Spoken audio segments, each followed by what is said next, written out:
శ్రీ లలితా సహస్రనామ శ్లోక వివరణ. శ్లోకము 12. అనాకలిత సాదృశ్య చుబుక శ్రీ విరాజిత అంటే లభ్యము కానీ లేదా దొరకని పోలిక గల గడ్డము, అమ్మవారి యొక్క గడ్డము. అటువంటి పోలిక ఇంకా దేనిలోనూ కూడా దొరకదట. అటువంటి గడ్డము యొక్క శోభ చేత ప్రకాశించుచున్నది అని అర్థము.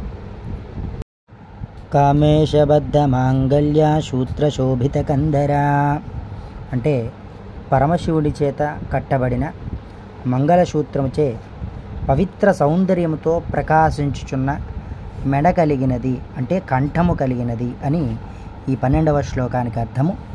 తదుపరి శ్లోకము మరొక వీడియోలో చెప్పుకుందాం. ఛానల్ సబ్స్క్రైబ్ చేసుకోండి. ఈ యొక్క సమాచారాన్ని 10 మందికి అందజేయండి.